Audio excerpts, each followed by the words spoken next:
अस्सलाम वालेकुम। अब हमारे पास एक और ऑब्जेक्ट है जिसके साथ हम थोड़ा सा चीज़ें नई जनरेट करेंगे। मैं यहाँ पे जो रेन वाटर होता है वो जनरेट करना चाह रहा हूँ इसके फ्रंट पे, क्योंकि एक खाली ऑब्जेक्ट पूरी सीनरी में हो तो थोड़ा सा अच्छा नहीं लग रहा होता। उसके साथ कुछ एम्बियंस चाहिए होती है या फिर कोई ना कोई ऑब्जेक्ट, और आपकी ये जो भी ग्राउंड है सीधा बिल्कुल फ्लैट नज़र आ रहा है तो मुझे अच्छा नहीं लग रहा। यहाँ पे मैं जनरेट करना चाह रहा हूँ कि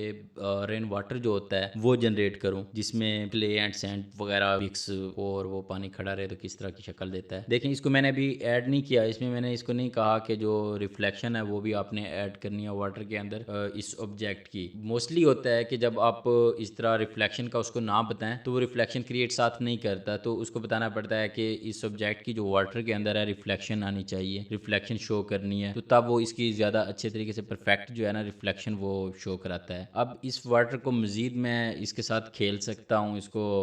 और कलर का बता सकता हूँ, ये बता सकता हूँ कि ये पानी कितने अच्छे से खड़ा हुआ है, तो इसको उसी शेप उसी शक्ल में दिखाया मुझे। तो जनरेटिव फील के जो बहुत सारे ऑप्शंस हैं सिर्फ ऐड रिमूव रिप्लेस की हद तक नहीं है, बल्कि आप खूबसूरत सीनरी बना सकते हैं, बहुत ही अच्छे अच्छे सीन क्रिएट कर सकते हैं। अगर आपका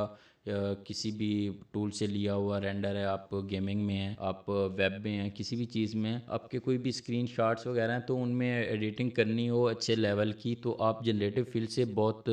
चीज़ों को बहुत कम टाइम में अच्छा कर सकते हैं, खूबसूरत दिखा सकते हैं। अब यहाँ पे सीधा एक ग्राउंड था और ज़ाहिर सी बात है वो अच्छा नहीं लग रहा था। अब इसमें बजाय इसके कि एक एक चीज़ की पीएनजी उठा के रखें और यहाँ पे हम उसको सीन को जनरेट करें, तो मुझे ये अब मैंने जनरेट किया, लैक लिखा है यहाँ पे, इसने अच्छा रिजल्ट नहीं दिया। मैं इसमें दोबारा भी वही सेम वर्ड लिख सकता हूँ, तो मे बी वो थोड़ा सा पहले से चेंज दे दे के ये चीज़ पहले इन्होंने डिलीट की है तो इनको ये चीज़ नहीं चाहिए थी, थोड़ा सा डिफरेंट चीज़ देनी चाहिए। तो वो मुझे यहाँ पे उस वर्ड को पकड़ेगा और दोबारा उस पर ट्रैक करेगा और वो डिफरेंट रिजल्ट देगा मुझे। अगर फिर भी अच्छा ना लगे तो वो दोबारा से उसको जनरेट करवाएं, बजाय इसके कि अच्छा जो चीज़ अच्छी ना लगे उसको रीजनरेट करवाएं। आपके पास ये भी ऑप्शन होता है कि आप उस लेयर को उठा के डिलीट कर दें, तो जब नेक्स्ट फिर वो रिजल्ट देता है ज़्यादा बेहतर है। मैंने डिलीट किया है, दोबारा मैंने लैक वर्ड लिखा है तो उसने पहले मुझे पिक नहीं किया मेरे इस वर्ड को, उसने पता नहीं क्या क्या वो क्रिएट करके दे दिया है। अब दोबारा सेम वर्ड के साथ मैंने डिलीट करने के बाद उसको लिखा है तो उसने मुझे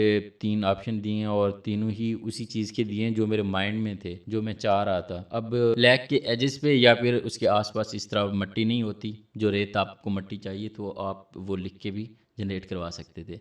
अच्छा, यहाँ पे मुझे इसकी रिफ्लेक्शन चाहिए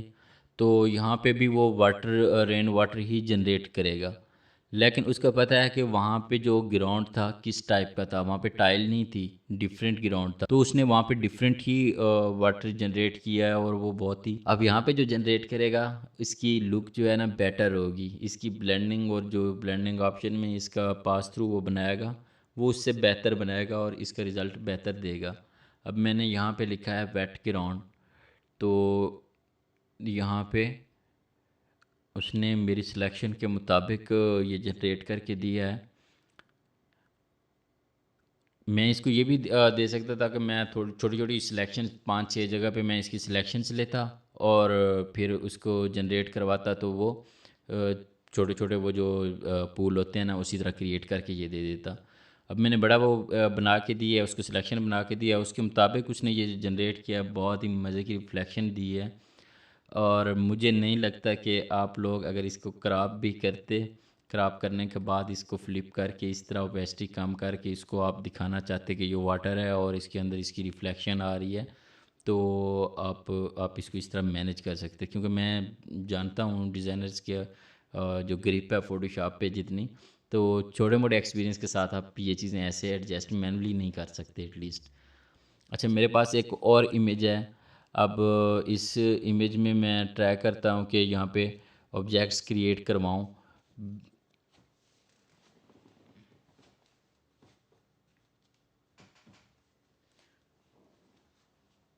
यहाँ पे कैट क्रिएट करनी है, वॉल है, तो यहाँ पे जिस तरह की मैंने सिलेक्शन दी है उसने उसके मुताबिक यहाँ पे मुझे कैट क्रिएट करके दिया, नया ऑब्जेक्ट दिया है मुझे।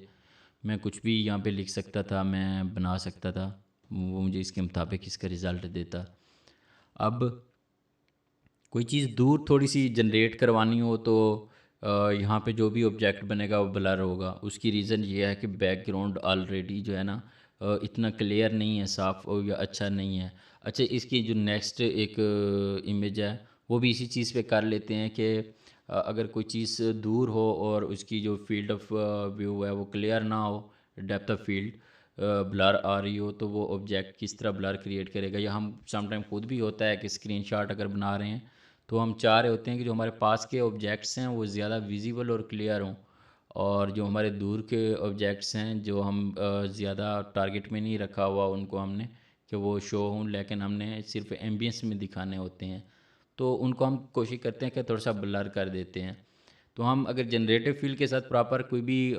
शार्ट क्रिएट कर रहे हैं फ़ोटोशॉप के अंदर, तो हम पहले से ये चीज़ें डिसाइड कर सकते हैं कि इस एरिया में जो भी चीज़ें आएंगी वो हमारे फोकस में नहीं होंगी, तो हम उसको पहले से ब्लर कर लें और उसके बाद हम वहाँ पे चीज़ें जनरेट करवा दें। अब ये सीन खैर पहले से ही ऐसा था कि दूर जो है ना ब्लर था। अब एक ये इमेज है, ये क्लियर है, इसका जो फार है वो भी उतना ही विजिबल है जितना मेरे पास जो फ्रंट इसका आ रहा है ग्राउंड का। तो इसको हम जो इसका बैकग्राउंड है इसको हम थोड़ा सा ब्लर करते हैं ताकि हम वहाँ पे भी एक ऑब्जेक्ट क्रिएट करें, सेम प्रॉम्प्ट के साथ हम एक क्लोज ऑब्जेक्ट भी क्रिएट करें। तो दोनों का रिज़ल्ट देखते हैं कि जो आर्टिफिशियल इंटेलिजेंस है वो किस तरह इस चीज़ को पिक करती है, किस तरह हमारे इस सेंस को पकड़ती है कि हमने जो दूर की चीज़ें थी वो हमने फोकस में नहीं रखनी थी और हमने ब्लर दिखानी थी। तो क्या वो भी इसी सीन के मुताबिक जो भी चीज़ जनरेट करेगा वो ब्लर करके देगा? क्या उसको ये आइडिया होगा कि ये चीज़ इनके फोकस में नहीं है? तो हम यहाँ पे जो एक खाली जगह थोड़ी सी नज़र आ रही है यहाँ पे कार क्रिएट करते हैं।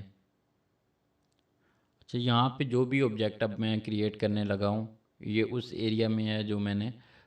जिसकी मैंने डेप्थ ऑफ फील्ड जो है बढ़ाई है, जिसका मैंने ब्लर किया है। अब यहाँ पे इसने कार का ऑब्जेक्ट दिया है, तीन वेरिएशन दिए हैं, तीनों की तीनों इसने ब्लर दिए हैं, और ना तो ज़्यादा ब्लर हैं ना ज़्यादा क्लियर हैं, बिल्कुल उसी तरह हैं जिस तरह मेरा बैकग्राउंड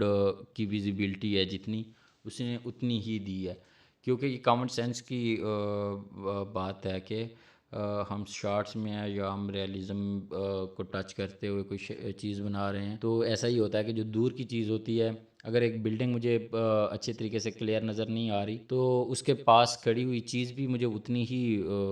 क्लियर नज़र आएगी जितनी मुझे बिल्डिंग नज़र आ रही है। तो बहुत सारी चीज़ें ऐसी हैं, अब अगर बिल्डिंग्स क्लियर हूँ यहाँ पे जो ऑब्जेक्ट है वो ब्लर आ रहा हो तो भी पता चलेगा कि ये जो चीज़ है वो डिफरेंट है। अब मैंने सेम ऑब्जेक्ट वहाँ से कॉपी करके यहाँ पे पेस्ट किया, फ्रंट पे इसको क्लोज किया है, तो उसने इसको ये चीज़ पिक कर ली है कि एक तो ये है कि इसकी सिलेक्शन जो है बड़ी हुई है, डिफरेंट हुई है, तो कार का जो ऑब्जेक्ट है ये भी बड़ा करना है। और दूसरा ये है कि अब उस एरिया से इसको मैंने निकाल लिया है, जो एरिया ब्लर था इसको क्लियर सिलेक्शन में मैंने रखा है, तो इसने मुझे जो रिज़ल्ट दिया है वो भी बिल्कुल क्लियर दिया है। थैंक्स फॉर वॉचिंग, मिलते हैं नेक्स्ट वीडियो में।